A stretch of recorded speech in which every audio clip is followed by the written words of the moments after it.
You're now tuned in to the Chronicles Podcast, hosted by the homie Cuzzo. You busy? We back. Cuzzo said he got something to say off the rip. Let me tell you something. What? Do you have a what do you call them things that are left that ask customers how their experience was? A survey? Do you have a survey? You need to put a survey in your bathroom, man. Why? Because that soap you got in there pimping, what happened to the good shit? Bring your own soap if you got complaints. What happened to the good shit? Like I said, bring your own. Better yet, use your motherfucking bathroom. How about this? I got soap. Hold on. No. I knew look, you would say that. I knew you would say that. Look, I got a better idea. The soap, no, you don't. I do. The soap that's in the motherfucking bathroom is the soap that I want in the motherfucking bathroom. Okay. If you got a problem with my soap or my bathroom, yep. Stay your ass about it. I don't got a problem with the bathroom, just the soap. You sound like it. I got a solution. You ready for the solution? No. The only solution is stay the fuck out my bathroom. Nope. This is the solution. Stay the fuck out my bathroom. I have thank you. Multiple hand soaps you from Bath and Body Works. Thank you. I'll text you all the flavors I got Listen later. Here. You can pick which one you have. Listen here. You can have it for free. I don't give a fuck if I like hotel soap in my bathroom. If you don't like it, stay your ass out my bathroom. I'm going to text you the flavors. You can pick whatever flavor you want free of charge. Did you see that flavor that was in the bathroom? It was bullshit. Okay. Yeah, what flavor bullshit. was it, though? Bullshit. Okay. Well, the bullshit flavor is what I want in my bathroom. If you don't like it, stay the fuck out my bathroom. I'm going to bring you a flavor. I'm going to bring you something nice. I'll go to Bath and Body Works specifically to get you a flavor. Whatever soap I buy in the bathroom or put in the bathroom, that's the soap I want in the I don't know what's bathroom. going on, man, but you done downgraded. Stay your ass out of the bathroom. Did the stock drop? Pee outside. Did the stock Pee outside. I put the toilet paper roll. I put the toilet paper roll holder on the outside of the door. You just pee outside. Is the company going through cuts? Pee outside.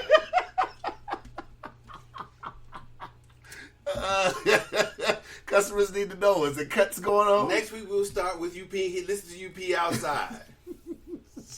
Keep talking. Well, full disclosure in Fairview, that's not nothing out of common. That's what I'm saying. That's what I'm saying. You have to tell the next motherfucker don't be looking when you go to pee outside. There'll be somebody around the side of the bed peeing with you. Shit, goodness. Goodness. I done found shitty drawers and shit outside. And you picked them up. I had to. Oh God! The fuck I'm gonna get out of my car seeing shitty drawers They weren't men's drawers. They were shitty panties. Yeah. I gotta pick that shit up. Oh my goodness! Can't wait to move this motherfucker. How's the search coming? I'm gonna bless my house when I buy that motherfucker. Well, I'm gonna bless it. Have you looked at any other ones? No, I gotta find one. I thought that was a good deal. I thought that was, when you see a house in distress, in disrepair, you think a motherfucker want to get it off, not try to make $1 million off the motherfucker. So I gotta keep. Either I gotta buy the motherfucker outright or raise my credit so I can afford it. I don't know why I was thinking that shit was on Muldoon. Boy, it's close. It's right between. No, it's not. Well, it's on the way to Muldoon. It's not, but it's not. I mean, but I was thinking it was not like walking distance. I was thinking it was like that area behind what's that? The Pancake House on Muldoon. Oh, I was thinking it was back. Yeah, I was thinking it was back behind there. They got better places. Huh. Unless you go to that one street that's right after the VFW. It's kind of got a little thing right there, yeah. But there ain't really nothing bad about right back there. I live back there. That motherfucker said, "Goddamn, too much." No, that motherfucker said the Arctic turn. As soon as you said that, nigga, all bets are off. You could go to the corner and look and damn near see it. Yeah, yes, sir. I'd have to put a sign out in front on the corner. Y'all motherfuckers walk back that way. Yeah. I did that down here. When I first moved here, the motherfuckers tried to stand out here in the corner. I said, "Oh, y'all take that shit back up the cars. This is my block. Y'all go back in the corner." As you told them? Yeah.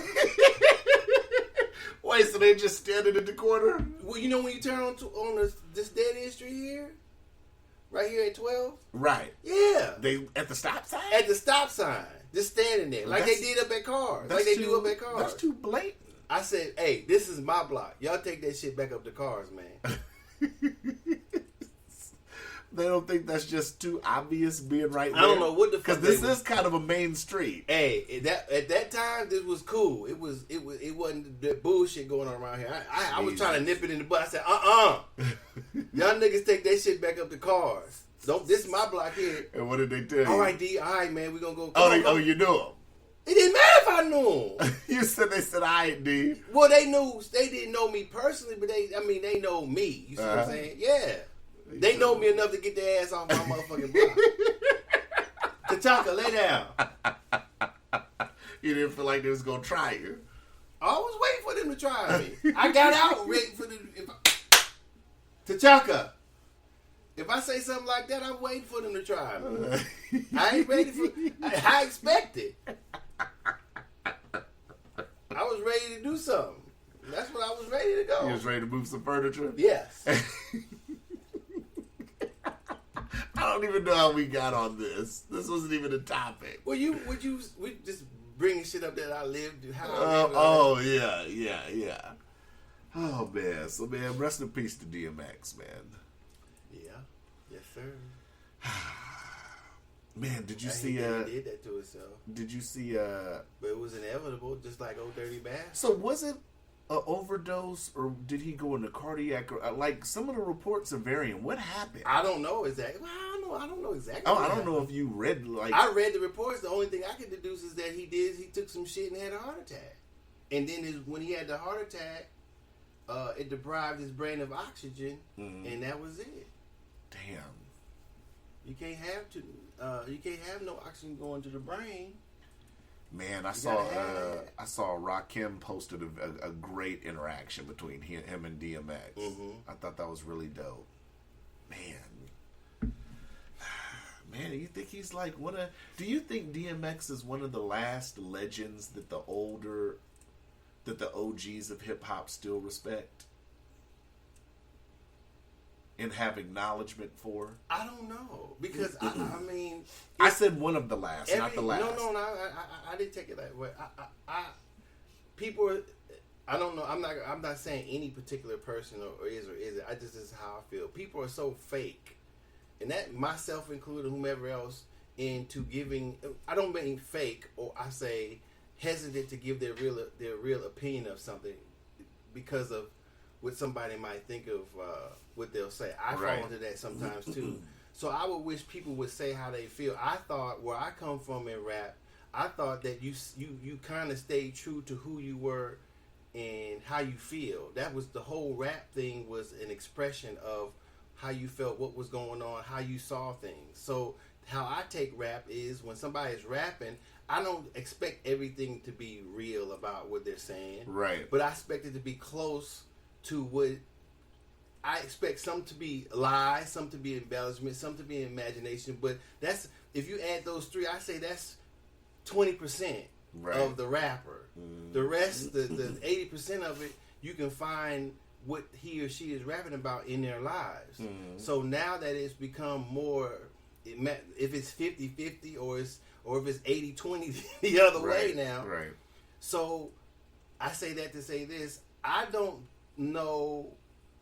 In my mind, to me, there is no the rappers that are out now, Jay-Z included, are not. I haven't seen anybody worth any more respect than Jay-Z included. How? Because I don't know what people. I don't see what other people see in Jay-Z. So what I'm saying is, I think the public. Do you consider Jay-Z a legend? No. At all? No. What? No. You consider Biggie He's a legend? a good rapper.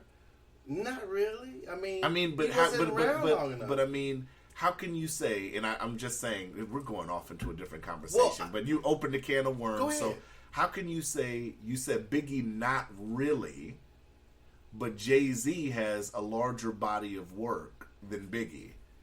Well, in my biases, I like Biggie more than I like Jay-Z, because I relate to him more.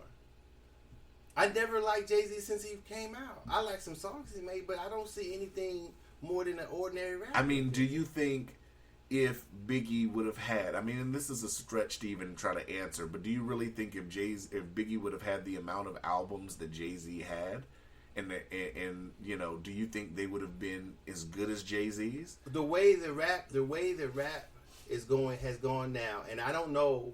I'm just saying because Biggie's gone, Tupac's gone. Biggie and Tupac rapped in a different era than they rap now. So either they would have to change into some bullshit, or their stats would have dropped because there's more people listening. I'm just saying. They would have been. Well, Pac would have been old now. Well, let's cut it off at. Let's just say let's cut it off at Jay-Z's last album. Let's cut Biggie off there. If Pac and this is what I'm how I'm gonna say it. Then. If Pac and Biggie were still alive, I wouldn't even give Jay-Z a chance. That's a lot of people have said that. So I would. That's what I'm saying. So them dying, DMX not fulfilling his career to his fullest, even though he did a lot of things. Let these other people in this other era ushered in. Not saying it wouldn't have went a different way had they been alive. I don't know which way it went. It went the way it's going because that's the way it's going. Other pressures, other things going on, which I do know. I feel I know about, and some I don't know about. But had them two been alive, I wouldn't even been listening to Jay-Z. Do you think that you're giving some good answers? I'm hitting you upside the head with questions. Well, you know. Do you think that DMX's career, and of course it's going to be the bandwagon jumpers that never was even listening to DMX like that? I can admit, before I even ask my question, I have to admit, because me and my homeboy were talking yesterday, and I said, you know, I really didn't listen to DMX like that. Well, my homeboy did. Well, like I said, his first album was the best album to me. I bought the CD. Right. I loved it. I thought the way he was barking, the way he growled, the way he switched his voice, the way he was able to rap in different characters, all in the same album and be on there by itself. Right. I loved it. And so I remember this young dude was talking about Nicki Minaj and this. Oh yeah, she could twist it and flip it. I said, wait a minute, hold on, young man. Who you think this ain't been done before? Right. You ever heard of DMX? You ever heard of Foo Snickers? You ever heard of? Oh no, I ain't never heard of them. I said you have no idea what you're talking about. These people who you say famous now that that's your era, but you got to go way back. Right. So what I'm saying is, if those, I loved it. I didn't listen. I was in jail for a while too, so of a lot of his career. So that's probably why I didn't listen to all of it. But I was out right before I went in. I bought his first. The album that he first sold, not his first album, so to speak, but his first Bible album when it was produced. So I loved it. I still listen to it. But to finish, because you cut me off when I'm sorry. Go ahead. But my big homie was listening to a lot of East Coast cats before then, because me, when I was in high school and all that, I was mostly West Coast. Bay Area, SAC, LA, that's who I was listening to. It wasn't until when I went in the military from 99 on to where I was like, my East Coast homeboys was like, that's how I found out about the Locks. Well, see, that's another era thing, because when I was growing up, that's where the rap came from.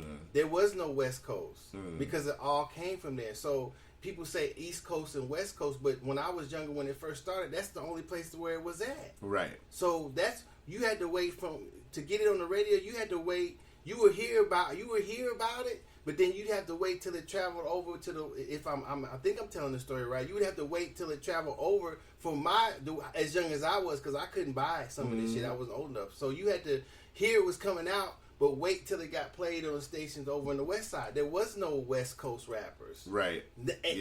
As many. Too Short was there, but not on the radio at that time. Yeah, when I came up, it was damn near a million of them. Right. So it was right. So that's what I'm saying. So the era is different. So it didn't. People say they listen to West Coast or East Coast. I always listen to rap because that's where it came from. It wasn't no East Coast. It was just people rapping.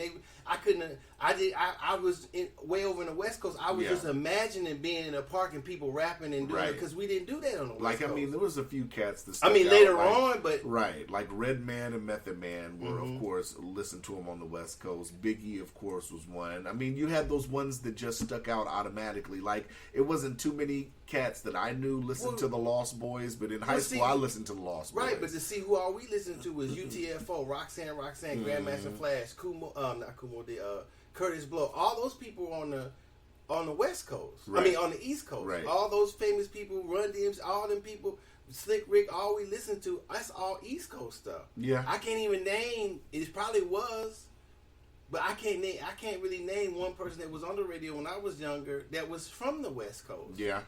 So, not saying that there wasn't. Man, your generation was shorted then. Not necessarily. That's how it started off. How we gonna be shorted if it started over on the East Coast? Yeah. How we gonna be shorted?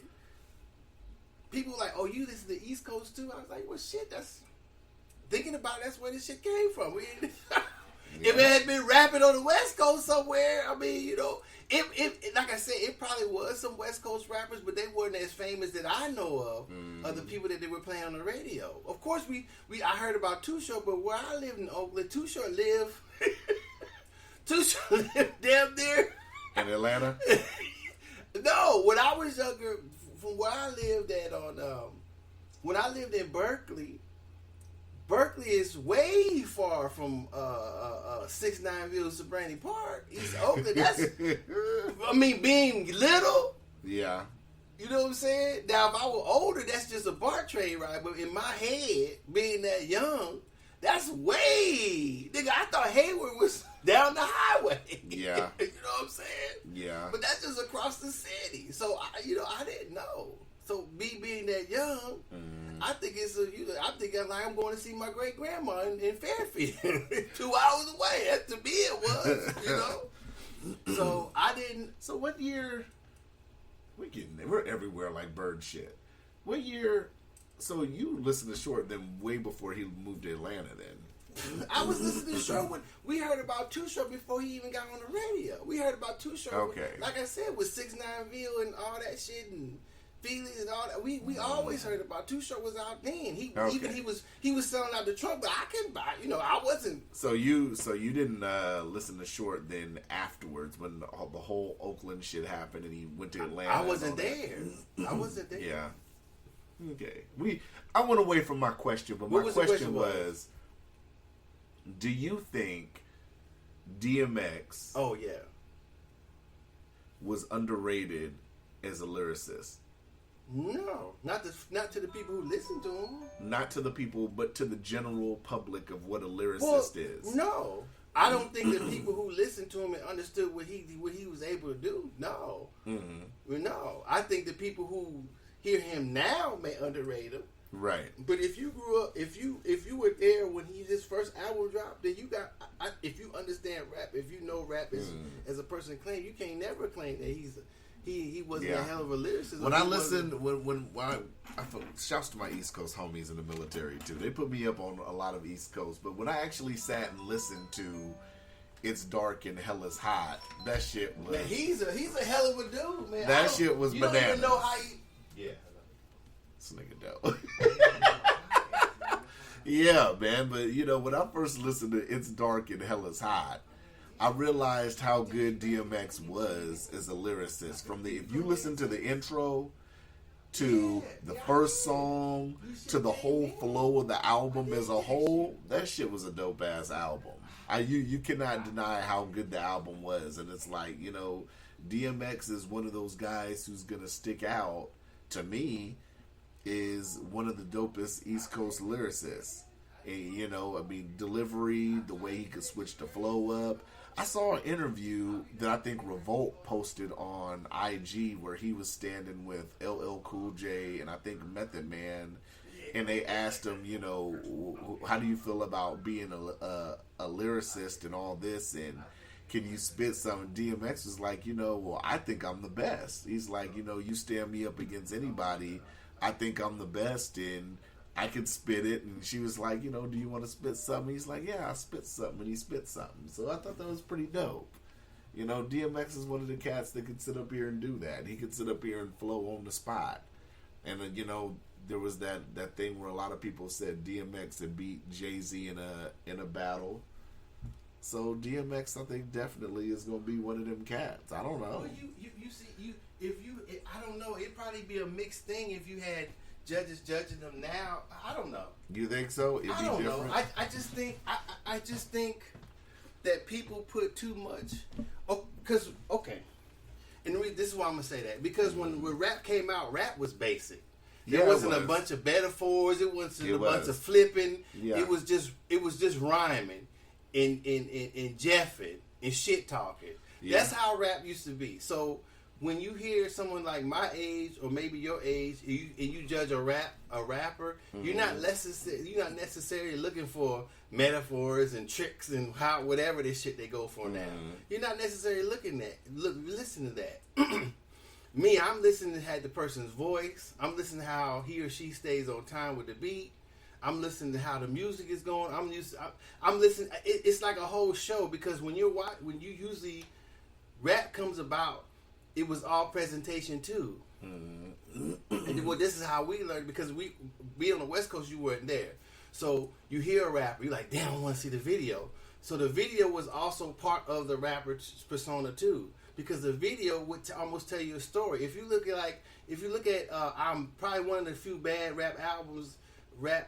People make a video. LL Cool J's Bad, Kumo D's videos, EPMD's videos, Run DMC's videos. You know what I'm saying? Wu Tang's videos. You know, every video was part of the person's persona. So there was more of a presentation. If they had dancers, if they had, there was all a bunch of shit go. Your video was a part of who your act, who you were, who your character. So people, I think that now, I think things are just different. You know, you watch a video, and what the fuck is that? I'm like, what the fuck is going? So if I judge something, I'm outdated. If I try to judge something, that's what I'm saying. Or I'm using the older benchmarks to judge whether they're a good rapper or not. Right. So if I look at somebody and I base it on my judgment, they're like, damn, this motherfucker suck. You know, they're like, you crazy, you do all this. Right. I'm like, oh, okay, well, that's lost on me. So that's what I'm saying. So I don't think I could be a good judge in this era. Yeah. Because I'm using old parameters, I guess. Yeah, I think a lot of that junk don't mean shit to me. I think in some ways, I think I use older parameters. I don't think I use them as old as yours, but... Well, you can. But I mean... you can. Yeah, I mean... lyricism has just changed so much. It has. And I don't... when like I said, when I go to if I go to see a legend, it's only a personal bias and perception. If you ask me about Jay-Z, I don't think he's a legend. Maybe he is. I don't personally. Like I said, to me, I put on legends when I listen to old stuff, and he's not. I don't go to Jay-Z. So who do you consider a spitter then, a real lyricist?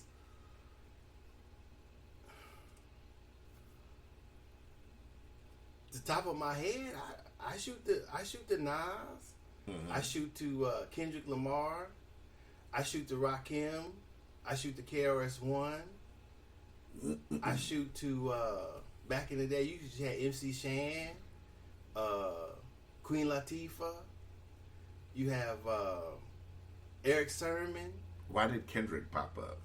Just put a new one in there because I think he's a hell of a lyricist. Now West Coast wise, because I heard somebody mention this the other day.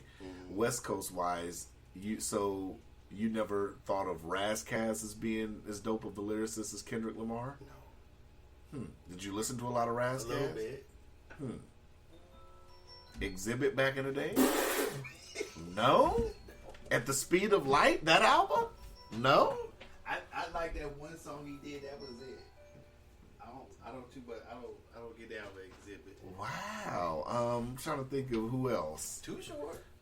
Too Short. Stop it. What do you mean? Too Short's not a lyricist. What is a lyricist to you? Somebody that did the way you position the bars, the placement of the bars, what you add into it to make it like, ooh, that was clever. That's Too Short wasn't doing any of that. A lyricist. That's like comparing. But okay. So you saying that you saying that you can't put. You're saying that Sugar Hill Gang weren't lyricists. No. All right. That's like saying, and I'm going to use an example. You said Too Short. That's like putting Too Short in with Cube. No, it's not. Cube was considered a lyricist. Now okay, so Too Short versus Corrupt? Corrupt's a lyricist. I think you're saying somebody's a better lyricist than somebody else. No, I think it's a difference between being a rapper and a lyricist. That's semantics. You could. That's just if I say a better lyricist, then I'm essentially saying the same thing. If I say a lyricist, because Too Short would even say he's not a lyricist. Well, I'm saying this is what I'll go to. A person who writes their own music. A person who writes their own rap and then raps it to a beat is a lyricist. Or a rapper. Now you can have somebody or MC, however level you put it. You can say somebody's a lyricist and they're still a rapper. You can say somebody's an MC, they're still a rapper. So a guy that says hummina hummina hummina, that's a lyricist.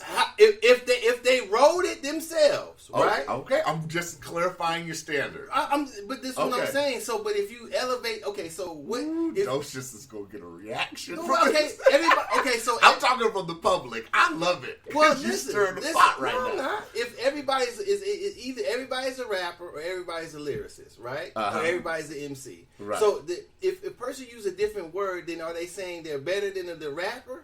Or they better than it's a more clever lyricist? way of, okay, so I'm saying the same thing. So if they're all either they're all lyricists or they're all rappers or they're all MCs, and being a lyricist or MC or rapper distinguishes you from the lower levels of rapper, right? Because so say people coming up and they're battling, right? Somebody goes off the top of his or her dome. That's a lyricist. Now, if he or she is better than the other one or is at the top of the rappers, what are they? MC. Okay. So there's no difference in saying it. But you can't rank Too Short and Corrupt the same. I'm not. I never did. But that's not saying he's not a lyricist. Okay. I see your point now. It's a clever way of saying it. I'm gonna love the reaction to that statement. You say a lot of controversial shit. I don't. That was kind of controversial. How? It's an interesting conversation. Well, this is the test. You take somebody who like myself. Can I write the shit you sure write? No. But if you write something and you put it to a beat, you're saying you're a lyricist. If it sounds good, it can't be no bullshit. But you just said if you write something yourself, put it to beat, you're a lyricist. No, I didn't mean it that basic. Come on, man. That's what I said to clarify. Okay, let me clarify. Yes, please. It can't be just out of tone, whatever. I just said if they say hummina, you said yeah. Well, I didn't mean you meant exactly that. I'm meaning the mumble shit that's out now. No, they're not just saying hummina.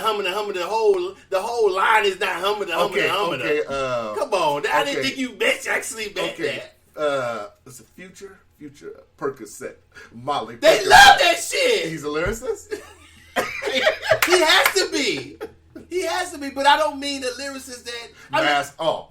Mask off. But they love that shit. So that's a lyricist. It's gotta be, doesn't it? Or is he a rapper? I'm just clarifying. Okay, well, what would you call him? I would call him a rapper. Okay, then, so a lyricist would be better, but they're both rappers, right? They're both rappers. Okay, that's what I'm saying. They're both in the hip hop industry. That's what I'm saying. Right. That's what I'm saying. So I'm saying what distinguishes a person from myself than a person. So what you're saying is it's an internal conversation because the general population looks at hip hop and they look at Kendrick Lamar and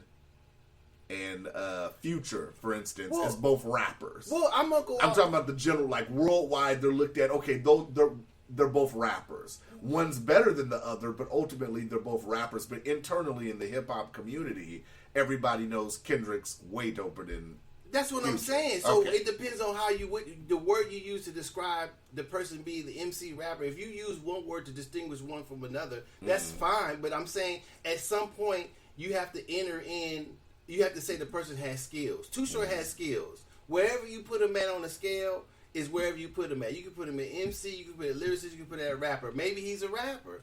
I'm saying I'm giving him the respect of being a lyricist because how long he's been in the game, how many albums he's made, and how much shit he's spit. Okay, I see what you're saying. That's above me. Longevity-wise. I see what you're saying. Skill-wise. I just meant the regular marker. He's never changed who he was from the first till now. This is very true. You know what I'm saying? So he's got to be. You got to give him some respect for that. Absolutely. So I think we're just I don't know what the bottom rapper may be. Of course, Hammer did his thing.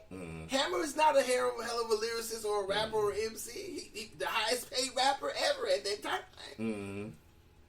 You got to give him his props too. Yeah. So, I see what you're saying. You can never. So when you have a person in this generation trying to judge rap, I think they fall short because they don't know. In my opinion, they don't know enough about it. I know. Personally, I know a little, but I don't know more than the people that were in it. I don't know. This is one of the few times you said some really silly shit, and then it all came together at the end. What? That's how you do it? I don't know. I thought we were driving the sewer, and then you brought us back into Anchorage. That was a really great way to explain it. Maybe that's the way you heard it. That's how I heard it. Okay. I was like, where is this nigga going? Okay, then. That was good though. I see what you're saying now. But I mean, you're right. I mean, at some point I would think you have to.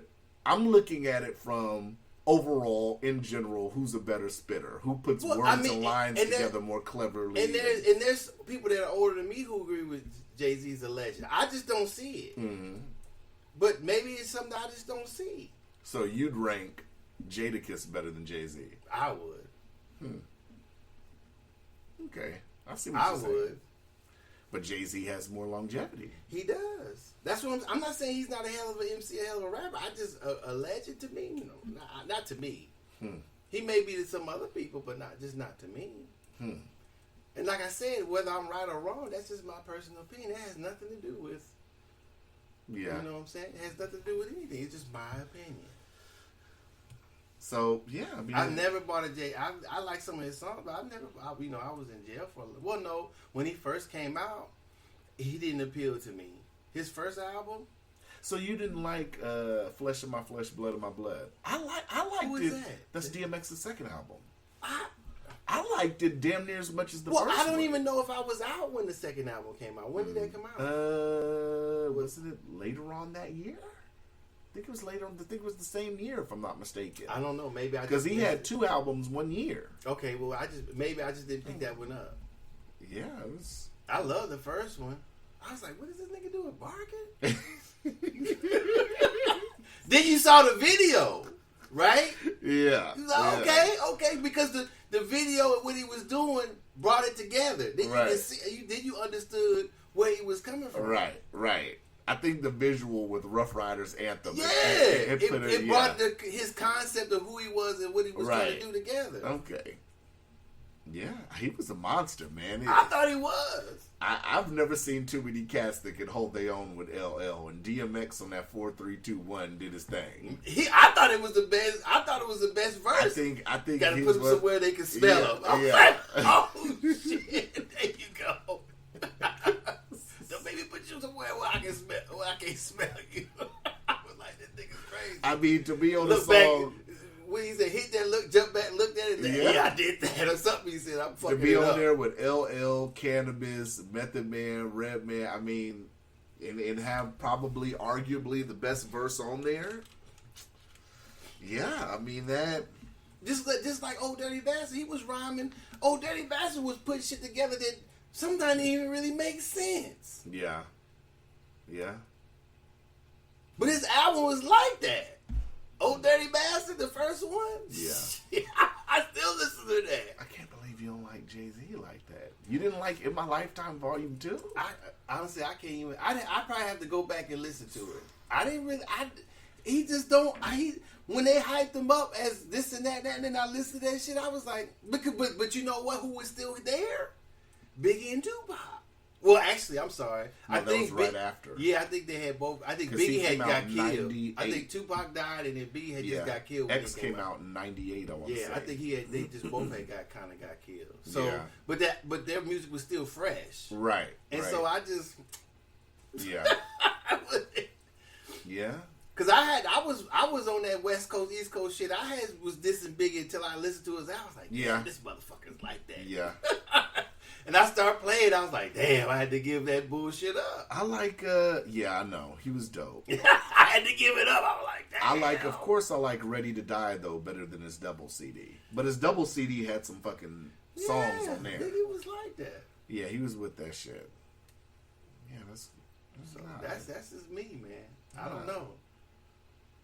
And now I have more respect for his versus battle with Snoop.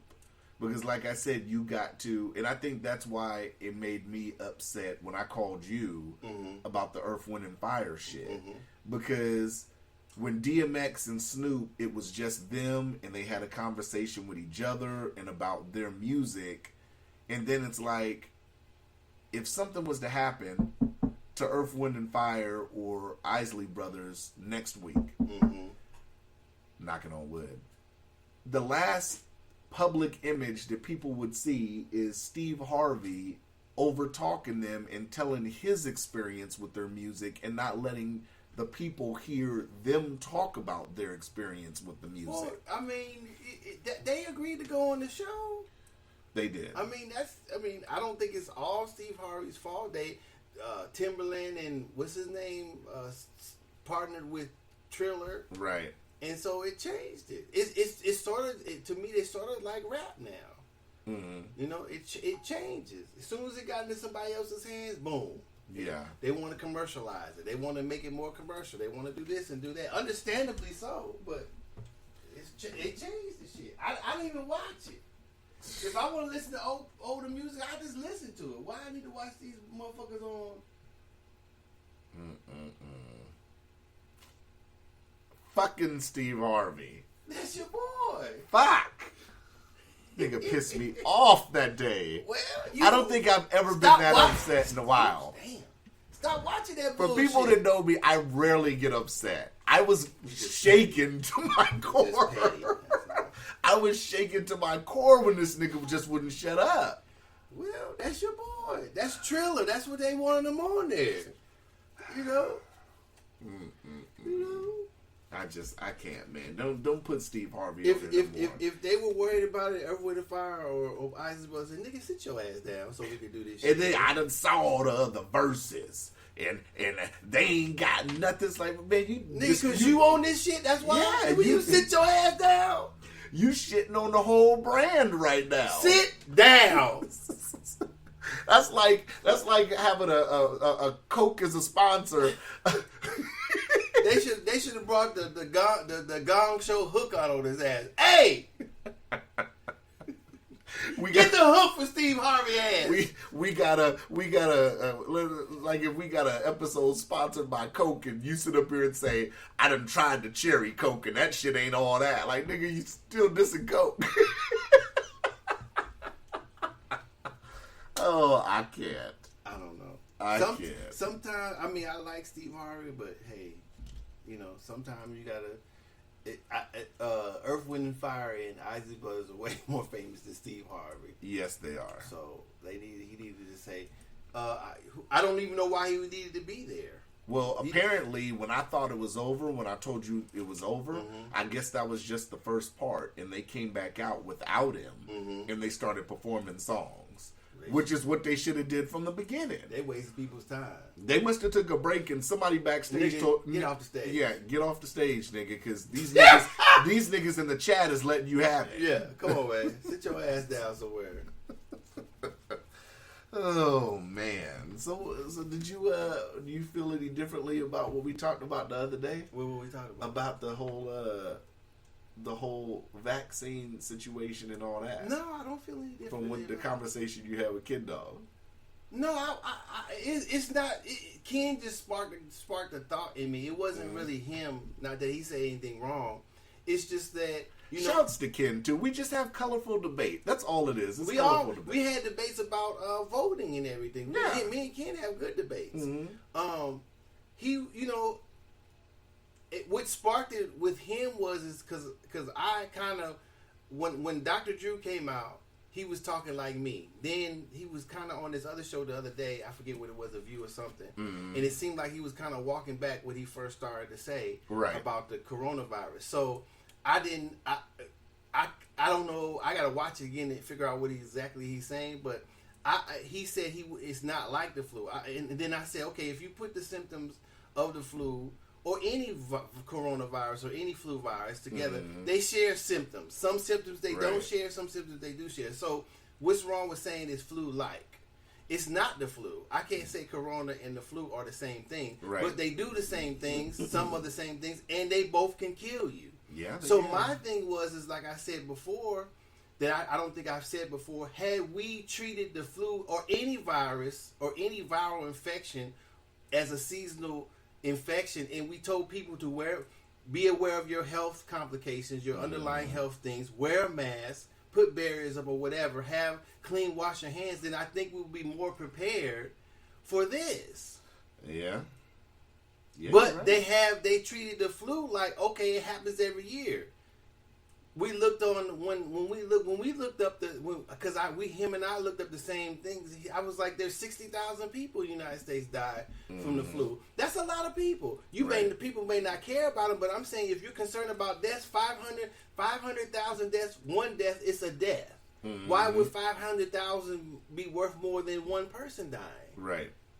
That's still, I mean, it's a lot more people, but I don't think it changes the fact that they both can kill. So what if one person dies, if two people die, we should be I would feel we should just be just as concerned because that's somebody's loved one too, just like the 500,000 of people. So, but we don't see people, I didn't see people on TV crying about older people dying in assisted living in hospitals, which they do every year. I didn't hear anybody crying about being hospitalized from the flu on TV. I didn't hear any of this. So why are we talking about it now? Just because it's in the news? If we were concerned about the deaths, then we should be concerned about all of them. That's to me, that's the preparedness that we should have had for it. Knowing that it's going to happen. It's going to happen again. I don't know if it's going to be in my lifetime. I don't know how long this is going to continue, but it's going to happen again. This is going to happen again. As long as we keep living on this earth, this is going to happen again. So what are we all prepared to do? So like I said, we have to be more concerned about our health. We have to be more concerned about cleanliness in our homes and other places. We have to be concerned about how close we are to people who are sick. People who are sick, are they still going to go out? They should be wearing masks. So what should happen is... So that should be the norm now, what you're saying. Well, the norm should be that if a person is going to go out in the world and have a little cold, they should have one of them N190 P9 whatever. Off top. Not saying you can't go out in public, but I understand you gotta. This is what I'm saying. I understand you gotta work.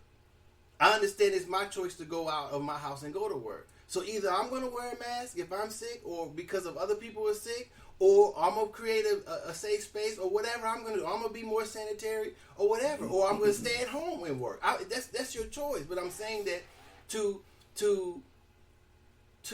shut it down and make another problem that they can't seem to solve either, or handle either, was unnecessary. Yeah. When they don't do it because of the deaths that happen that's what I'm saying.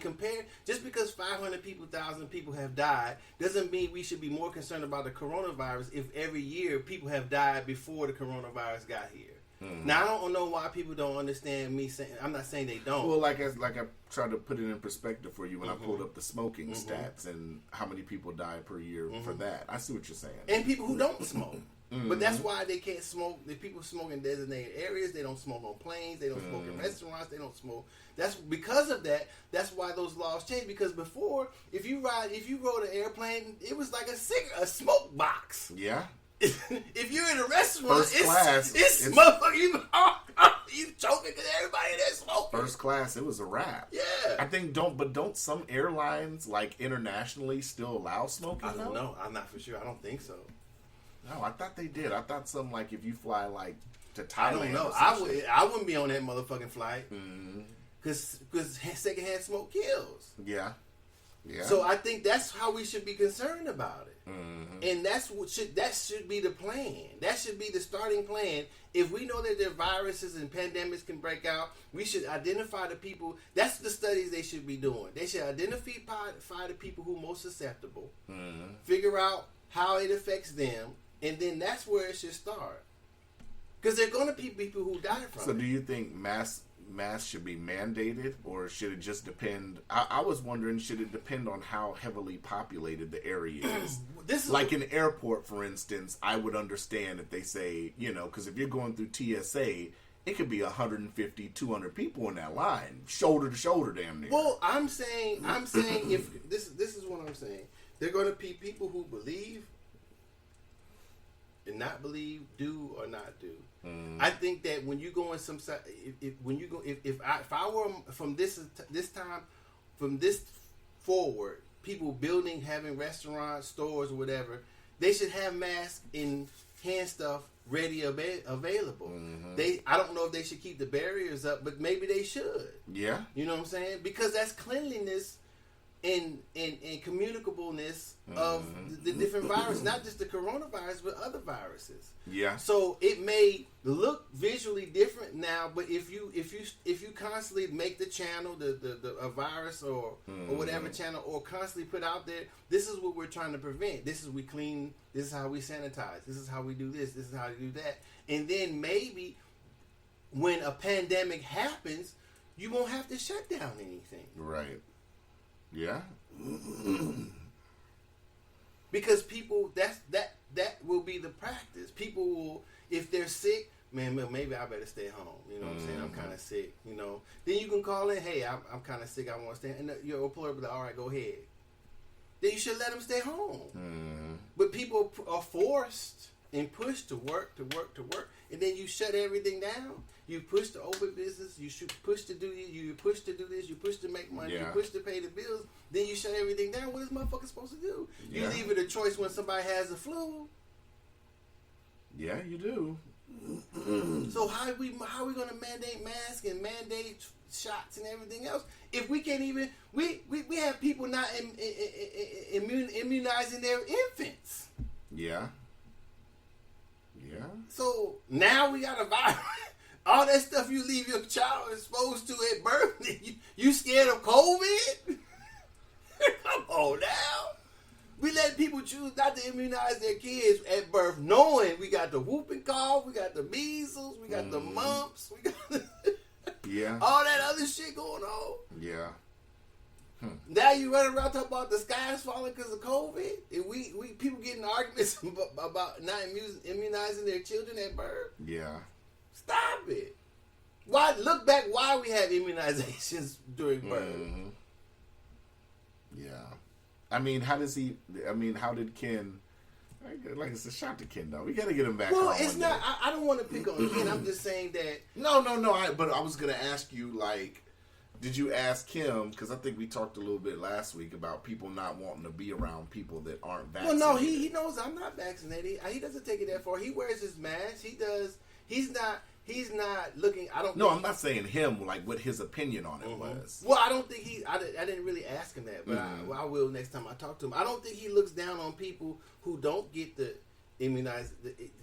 don't get the shot. I mean, I think there's reasons to take it and there's reasons not to take it. Whatever your reasons are, that's fine. And that's, like I said, that's the main thing I don't like that's going on right now. Me either. Because it seems like on social media, it seems like, from what I'm hearing from people I know, it's like there's a culture of like looking down on somebody just because they're opting not to get vaccinated. And it shouldn't be that. Yeah, it looks like that. Or I see some shit on the news where they had 4 or 5, 6 people taking their coronavirus shot. Do you do that for the flu? Have you done this to show how people are getting their immunizations for their children when they're born? I mean, it seems like even across the board. Right. It seems like, why are you having this on here now when you don't have none of this about shots on there before? Now, I know we talk about subjects that come up in when they come up. I can understand them doing that, but it seems like they push a narrative when it's convenient. I don't know. Maybe we do the same thing, but I don't know. It just seems like, this is what I'm going to say.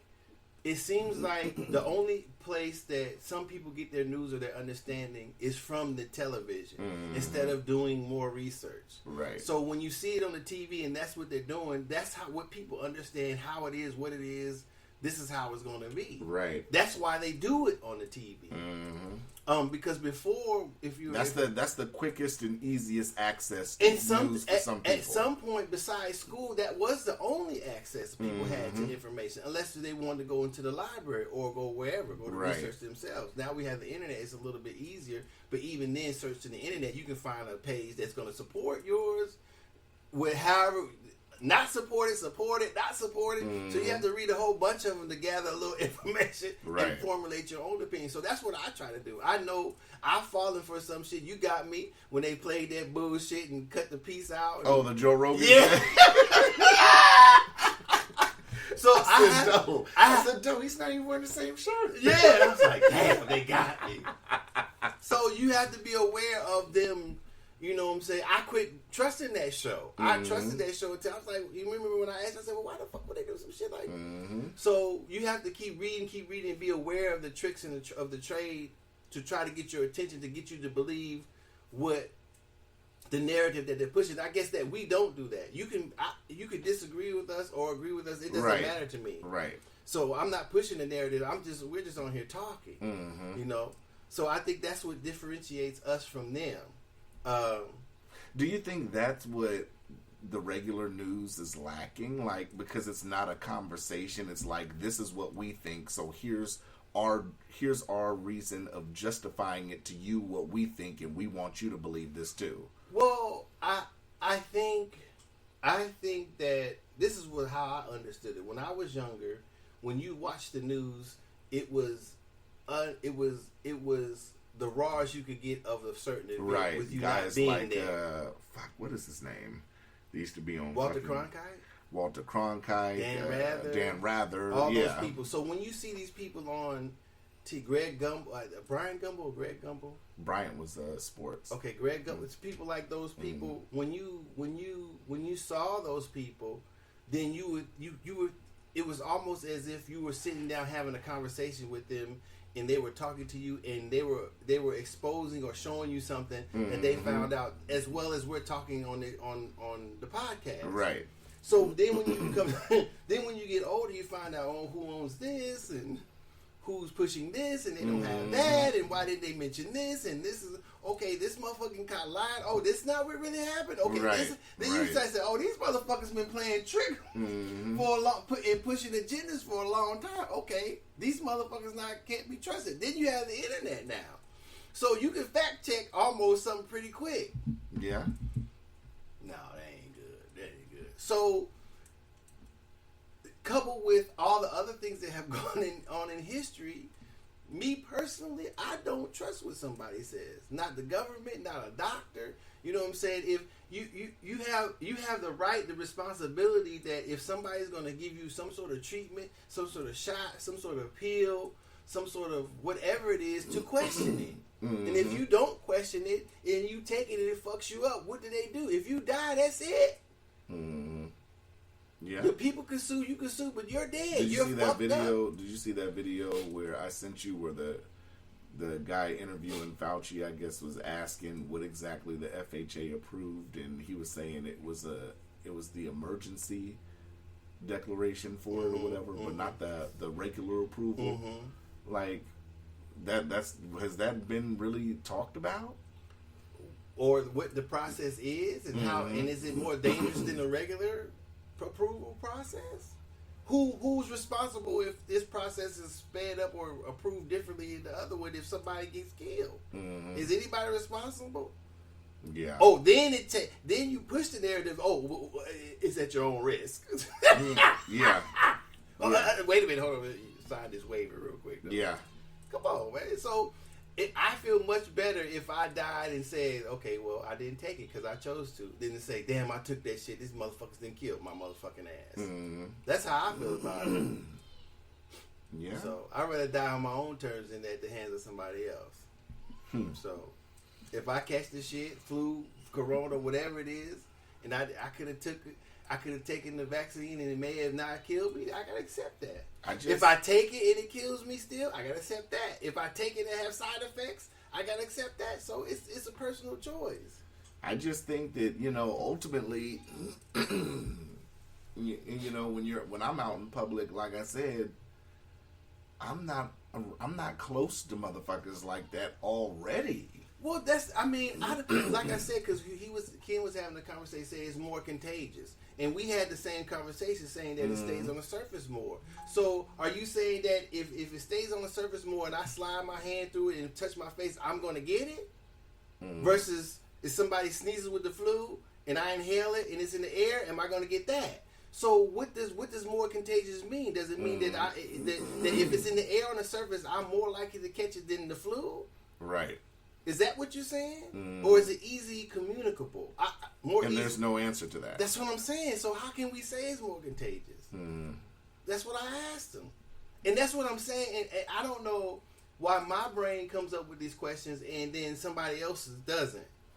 You know what I'm saying? When you first said that, I said, well, wait a minute. So, well, it stays on the surface longer. I said, okay, so if that means if I touch it and go like that, then I'm going to get it. No. So then how is it more contagious? Because it stays on the surface? I think that's more communicable because it's more transferable. Maybe if I touch it... Do the particles when you sneeze or cough stay in the air longer?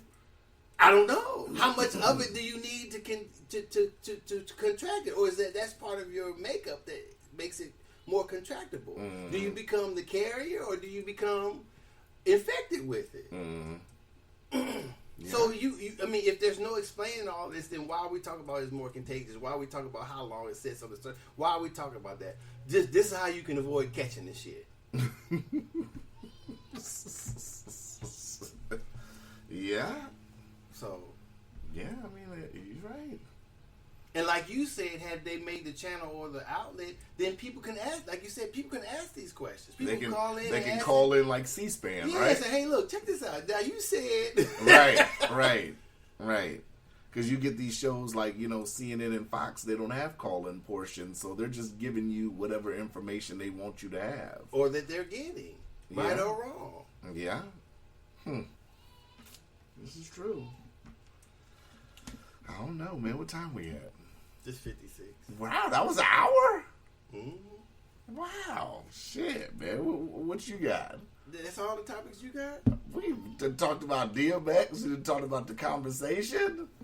I didn't think that was an hour. What about the Master P saying that it could have been DMX shit could have been prevented? Oh, yes. I'm trying to think of how to word it. What do you think about it? His logic is a rappers union, right? How would money going into this work?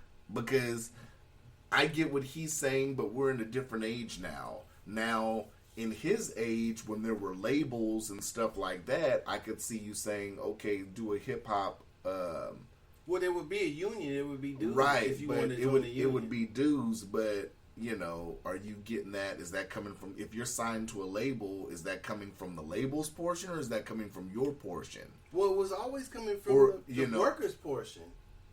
They take right, but I mean, with it being hip hop, contracts are negotiated differently because when you get, and see, that's the tricky thing when you get. Well, it will be. Lonnie talked about this real good on shouts to Turf Tales, but when you have a record contract, right? They give you your advance or whatever, and then not only that, you have to sell a certain amount of albums in some case. Producers you work with, studio time, and all that is still essentially being taken out either of the revenue that the album generates, or sometimes it could be coming from your pocket. Features, the label might have to pay for features. So when you sell your album, you have to recoup all this shit.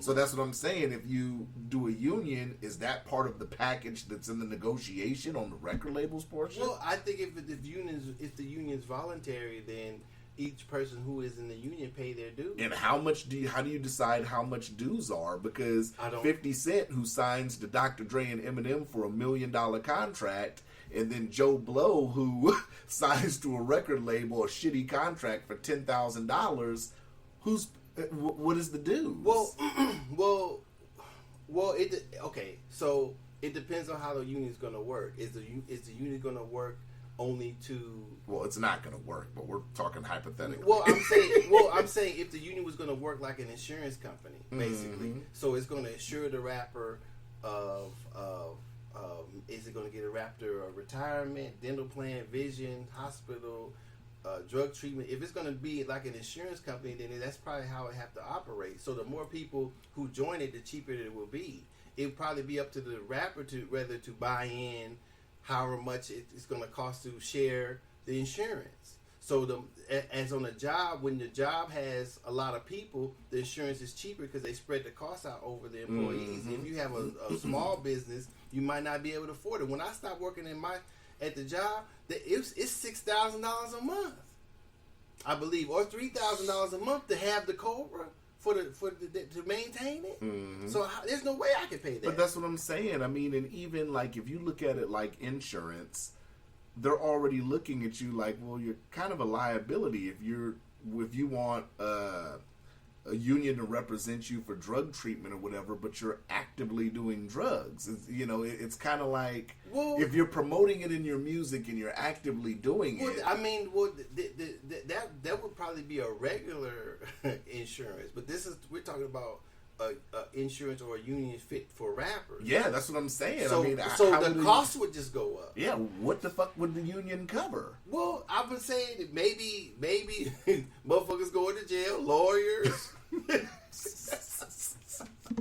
and the other mental health, hospitalizations, whatever. I mean, that's where it's hard because. But that wouldn't have stopped. We could talk about it, but that wouldn't have stopped DMX from doing drugs. It wouldn't have. Wouldn't have. But I mean, I'm just trying to, and I get what you're saying. I'm just trying to understand Master P's logic because if you there is no logic to Master P's. There is no. It's not logical. It's right. It's commendable. It's. But I mean, it's trying to. I think it's trying to show care to someone who was very dear to hip hop, but it's not logical because nobody could have stopped DMX. Even take away DMX's situation. I'm gonna pay into a union. Let's just say I'm a conscious rapper. Let's just say I'm Kendrick Lamar. Not saying he thinks like this, but I'm a conscious rapper or I'm Common. Let's say I'm Common. I'm going to pay into a union to get a lawyer to represent somebody who does gangster music, and then he goes to a nightclub and has an altercation and shoots somebody? Well, you pay for insurance for people who smoke. If you had a job, you buy insurance, you motherfuckers out there smoking, people taking cocaine. I mean, people driving too fast, people drinking. I mean, I get it. That's regular insurance, but I'm just trying to look at it from a hip hop. Well, I mean, it's it probably would be voluntary. Yeah. Writing it to someone's contract kind of makes it involuntary. So you think Master P was just talking out of his ass? I'm not going to say that. That's not what I'm going to say.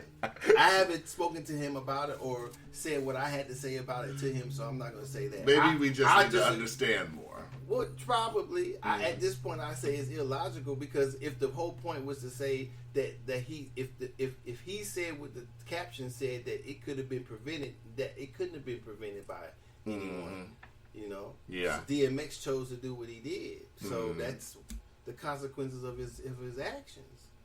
Just like Old Dirty Bastard passed away, and countless of others who have passed away doing drugs or whatever. That's Prince, Michael Jackson. Yeah, that's true. So you can't stop somebody from doing drugs. Only they can stop themselves or seek treatment. It couldn't have been prevented. I like to think that it could, but people around, I'm sure his wife and his kids wanted him to stop. If he didn't stop for them, right? Yeah. You know what I'm saying? If he let this shit, because when I was watching the reality show, he seemed to have it going on. On Verzuz, he looked good on Verzuz. All of a sudden, Pop belly and everything. All of a sudden, he dead. But I mean, that just shows. I think that shows people how strong addiction can be sometimes. You think everything's going good, or if somebody gets on TV or it's in the public, there's no sense. It's not. You don't know what they're doing at home. Right. You don't know what their private life is. Right. Yeah. Whatever him doing drugs, that's his own. For me, it doesn't take it. I mean, I guess I'm used to people doing drugs and getting whatever, so it doesn't take nothing away from him that he had an overdose and died. We all knew he was on drugs. I thought Prince was kind of shocking. I didn't know that. I thought Michael Yeah, Jackson was kind of shocking. I didn't know he Prince. was doing that either. But shit. Like I said, you don't know what people are doing. You don't know what they're going through. And people, when he was on the show, people knew that something was going on with him. Impersonating an officer, speeding, getting stopped. They doing something wrong. Mm-hmm. So but what do you think? Before we go, I wanted to ask you. Let me see.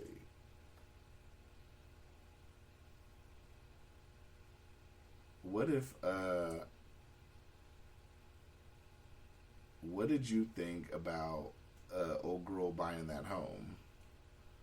The leader of BLM, one of the co-founders, about her buying that $1 million home what am I supposed in a predominantly white neighborhood. What am I supposed to think? How? Because she's gotten flack for that. And what was the reason for the flag? Because she bought a $1.4 million crib in California in a predominantly white neighborhood, but is one of the co-founders of BLM. So where's she supposed to buy the house at? I'm just asking your general opinion. In Watts? in Why not? Compton? BLM all the way, baby. What's got to do with where she want to live at? With that, what? I'm just asking your opinion. I thought it was about the money or something. What if she want to live over there? What's wrong with that? Well, people are saying the money and... well, do they know where she got the money from? One person, Terrain Walker, I want to say he's an activist. I think he's an activist. Mm-hmm.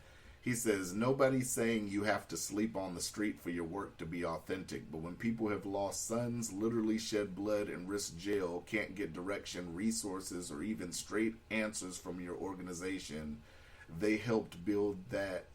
That is an issue. Well, if he belongs to a church, is he talking about the pastor of his church too?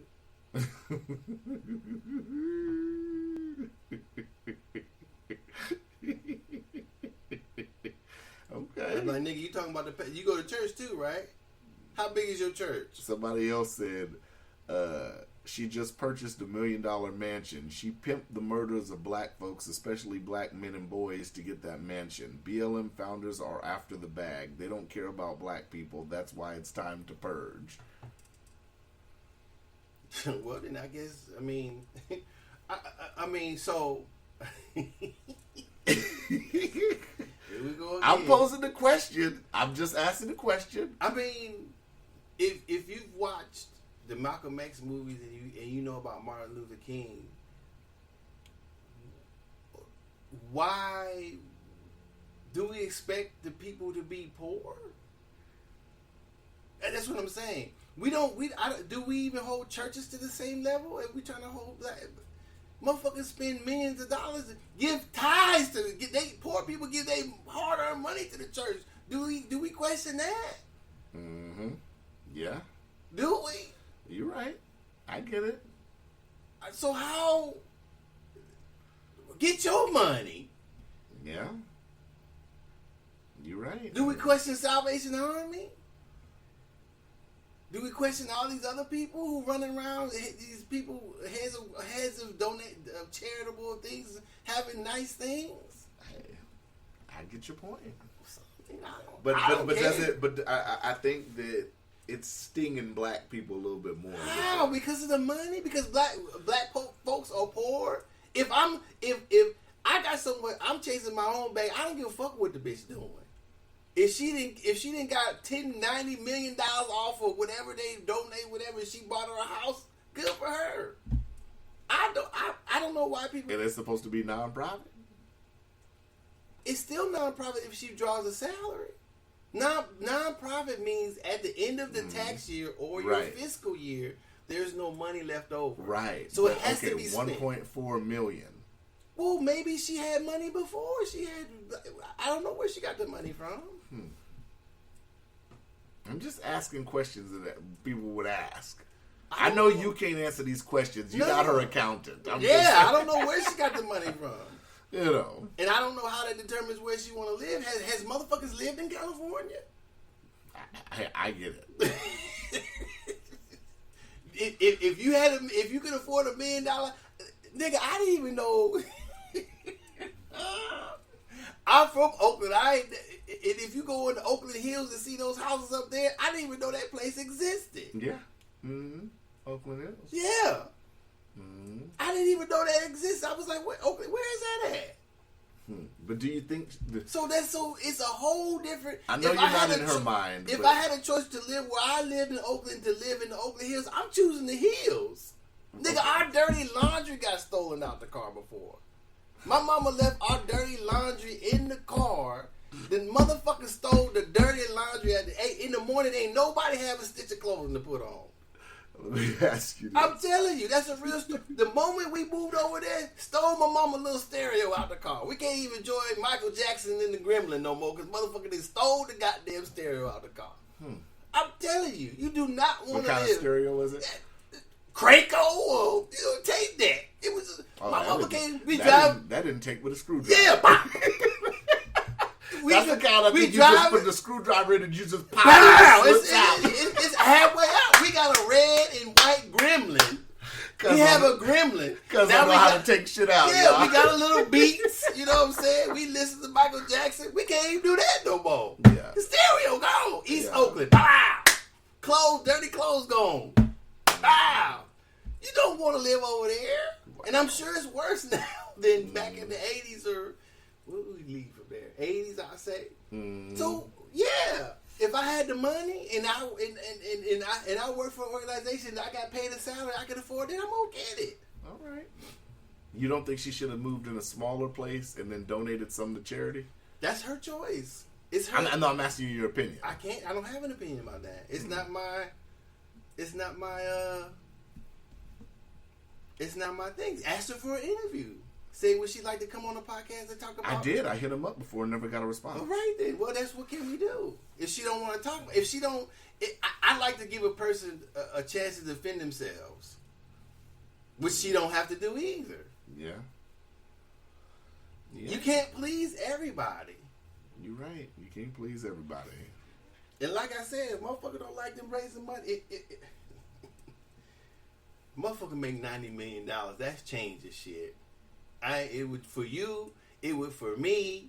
It would. I don't give a fuck what the reason. If you win in a lottery or you get it in donations, you run a nonprofit. If you raise $90 million motherfucking dollars, just think of the shit you're gonna do. Mm-hmm. Whether it's for the organization, whether it's for other people, that's your choice. It's her. It's their. They co-founded it. Yeah. Why do I have any business saying anything about it? No matter, she is not gonna not move out of there and sell a house because I dislike it, right? Yeah, this is true. So I'm gonna keep it moving.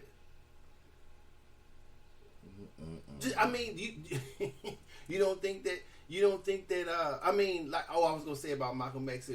I think that Martin Luther King gave his Nobel Prize up. Mm-hmm. I think Malcolm X wasn't wealthy either. You know, I think the nation was taking care or owned the house or whatever his stuff. I don't think they were wealthy either. I'm going to go out far and say I don't remember any. The only person I know that was, and I don't know all of them. The only person I know was trying to make money was Marcus Garvey, off the top of my head.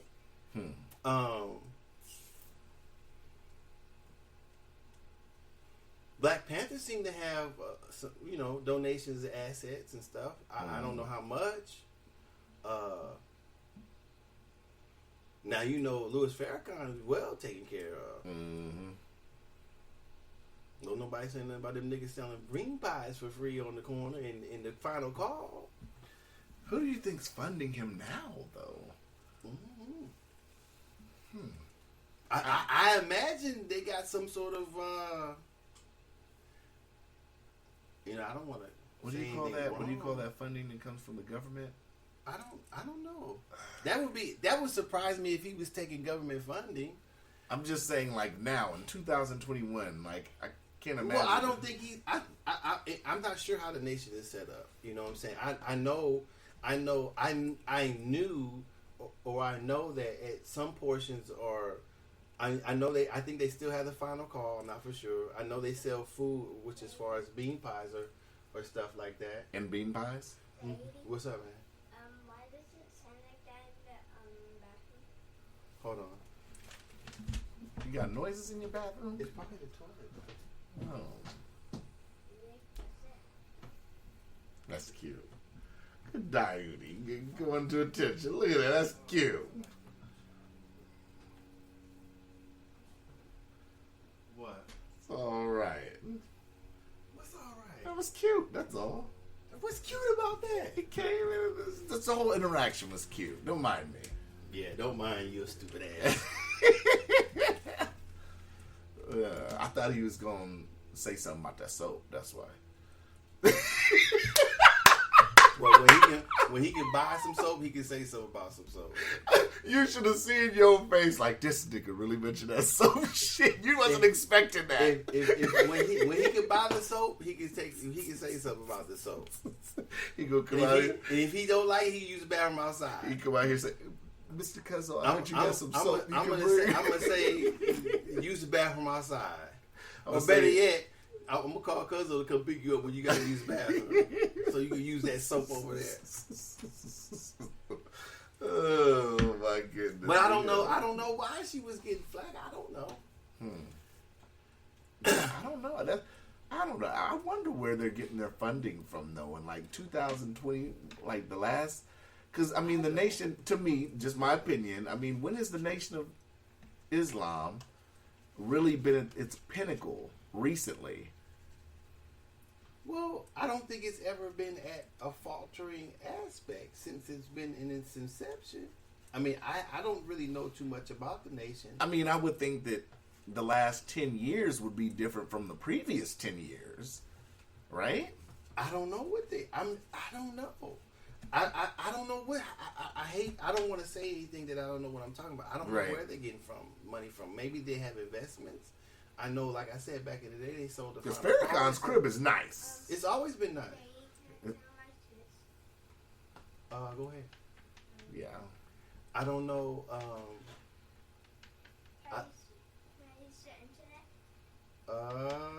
Go ahead. All right. You can use the headphones.